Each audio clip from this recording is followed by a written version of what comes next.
दोस्तों नमस्कार। यह तो तय हो गया कि अब पश्चिम एशिया का युद्ध सिर्फ पश्चिम एशिया तक नहीं रहेगा। इसका फैलाव, इसका विस्तार समूची दुनिया को अपनी गिरफ्त में ले सकता है, क्योंकि पश्चिम एशिया में हो रहे युद्ध की आग अब खाड़ी देशों तक पहुंच चुकी है। और खाड़ी देशों में इराक और कतर, जहां पर अमेरिकी सैन्य अड्डे हैं, वहां पर ईरान ने मिसाइलें दागी हैं। दोहा में जबरदस्त विस्फोट सुना गया, लोग घरों से बाहर आ गए। भारत में उस वक्त रात के 11 बज रहे थे और खाड़ी देशों का वक्त देर शाम 8:30 बजे का था। और अब यह सवाल बड़ा हो गया है कि अमेरिकी सैन्य अड्डों को अगर ईरान ने निशाना बनाना शुरू कर दिया है तो एक दो नहीं, 6 से 8 देश ऐसे हैं जहां पर अमेरिकी सैन्य अड्डे चल रहे हैं। जो जानकारी निकल कर आ रही है वहां से, उसमें कतर ने अभी तक कोई प्रतिक्रिया नहीं दी है, लेकिन कतर और बहरीन ने अपने आसमान पर पाबंदी लगा दी है, यानी वहां से कोई जहाज उड़ान नहीं भर सकता है। और यह स्थिति खाड़ी के दूसरे देशों के भीतर भी है। देर शाम के वक्त लोग सड़कों पर थे, गाड़ियों की आवाजाही जारी थी। उसी बीच आसमान में एक के बाद एक 6 मिसाइलें दागी गई और सारा नजारा कतर और इराक के लोग जमीन से देख रहे थे। पहले वहां की तस्वीरों को देख लीजिए।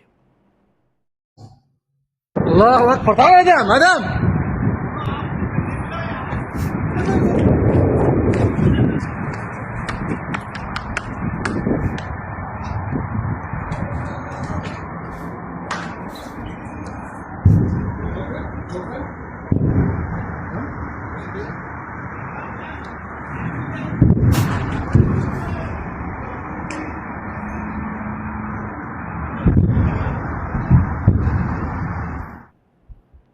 जहां पर मिसाइलें दागी गई वो कतर में अमेरिका के अल उदीद एयर मिलिट्री बेस है और यहीं पर 6 मिसाइलें दागी गई।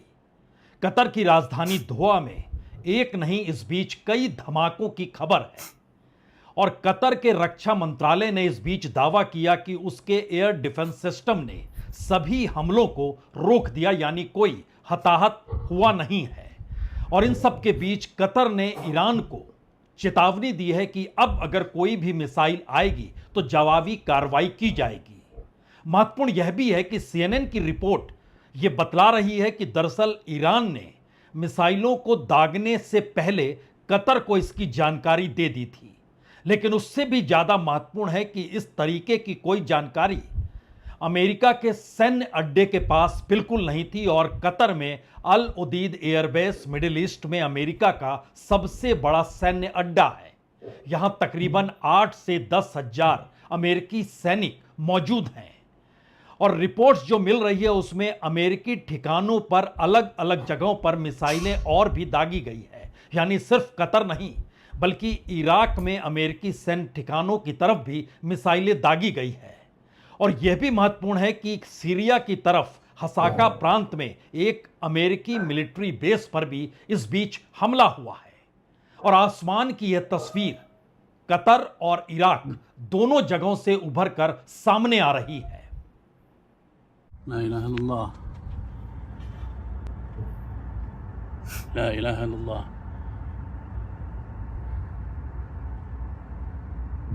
Southwest, coming from the direction of Al-Udaid. Windows are shaking. La ilaha illallah.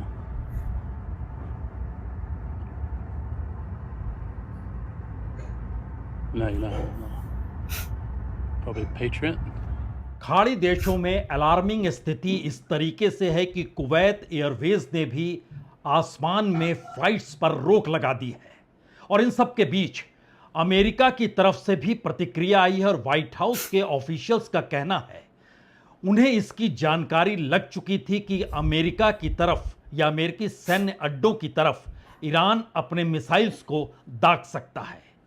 हालांकि पूरे तरीके से वहां सुरक्षा व्यवस्था की गई थी, लेकिन नया सवाल यह भी है कि लगातार अमेरिकी राष्ट्रपति जो इस बात का जिक्र कर रहे थे कि अगर अमेरिकी सैन्य अड्डों पर हमला हुआ या कोई भी अमेरिकी सैनिक हताहत हुआ तो उसके बाद ईरान के छोड़ा नहीं जाएगा। नहीं छोड़ने का मतलब यह है कि क्या इस युद्ध में अमेरिका पूरे तरीके से शामिल हो जाएगा। या फिर दूसरा बड़ा सवाल यह है कि अब पश्चिम एशिया की आग, युद्ध की आग अगर खाड़ी देशों को अपनी गिरफ्त में ले चुकी है तो फिर खाड़ी देशों की प्रतिक्रिया इस पर क्या होगी, क्योंकि इन जगहों पर बड़े व्यापक तरीके से अमेरिकी सैन्य अड्डों की मौजूदगी खाड़ी देशों के साथ सामरिक और कूटनीतिक सहयोग के आश्रय चल रही है। यहां पर जो दृश्य है, खास तौर से अमेरिकी सैन्य अड्डों का, उन दृश्यों को एक वक्त के लिए देखिए कि कितने व्यापक तरीके से अमेरिकी सैनिकों की यहां मौजूदगी है।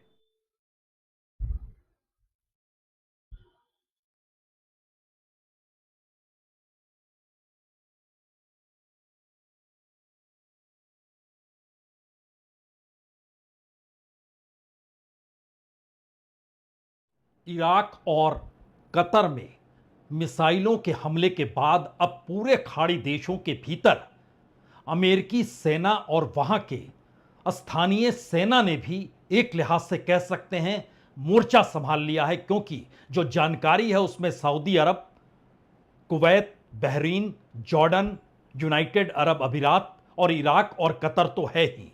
यहां पर तकरीबन 50,000 से ज्यादा अमेरिकी सैनिकों की तैनाती अलग अलग अमेरिकी सैन्य अड्डों में है और इन देशों की सुरक्षा व्यवस्था एक लिहाज से अमेरिकी सैन्य अड्डों के जरिए भी होती है। हालांकि रिटेलिएशन यानी जवाबी कार्रवाई को लेकर अभी तक कोई जानकारी नहीं आई है, लेकिन यह भी जानकारी आ रही है कि ईरान ने इसकी सूचना कतर को पहले दे दी थी कि वह मिसाइलों से हमला अमेरिका के सैन्य अड्डों की तरफ जरूर करेगा। तीन बड़े सवाल इस दौर में बड़े हो चुके हैं। एक तरफ अमेरिका के भीतर अमेरिकी प्रशासन यानी ट्रंप प्रशासन ने खुले तौर पर कांग्रेस को भी कहा था कि इस तरीके से अमेरिका ग्रेट बनाने की दिशा में हम अपने दुश्मनों को छोड़ नहीं सकते हैं। अभी तक अमेरिका के सैन्य अड्डे निशाने पर नहीं थे, इजराइल निशाने पर था। तो क्या अब अमेरिका अपने सैनिक, अपने सैन्य अड्डों का जिक्र करते हुए इस युद्ध में कूद जाएगा? दूसरी बात है, क्या खाड़ी देशों में जो पश्चिम एशिया के युद्ध की आग अब पहुंची है, क्या इसकी गिरफ्त में अब इस्लामिक वर्ल्ड कहें या मुस्लिम देश कहें या फिर खाड़ी देशों की भूमिका कहें? और उसके साथ साथ इस वक्त चूंकि रूस में ईरान के विदेश मंत्री मौजूद हैं और यूनाइटेड नेशन के भीतर रूस और चीन दोनों ने इस सवाल को खड़ा किया है कि अमेरिका ने जिस तरीके से हमला ईरान के परमाणु ठिकानों पर किया, जबकि कोई परमाणु हथियार उसके पास है नहीं, तो उसके बाद क्या यह परिस्थिति रूस और चीन को भी खाड़ी देशों के साथ गिरफ्त में ले लेगी?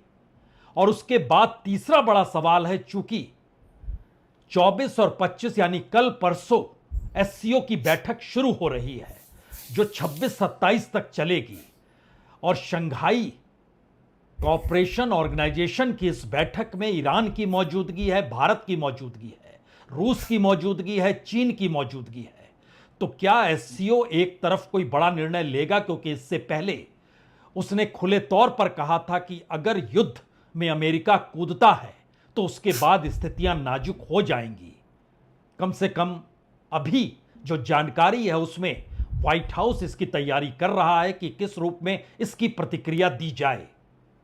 और दूसरी तरफ खाड़ी देशों के भीतर सुरक्षा व्यवस्था, आसमान में अगर कॉमर्शियल जहाजों को रोका गया है तो जमीन पर भी नागरिकों से कहा गया है कि वह अपने घरों में सुरक्षित पहुंच जाएं, क्योंकि आसमान में जो मिसाइलें दागी जा रही है उसको लेकर उनका अपना सिस्टम उसे रोक तो रहा है, लेकिन यह वक्त चौकन्ने रहने का है और सचेत रहने का है। यानी स्थिति सिर्फ पश्चिम एशिया में नहीं बल्कि हालात मिडिल ईस्ट से निकलकर खाड़ी देशों को भी अपनी गिरफ्त में अब ले चुके हैं।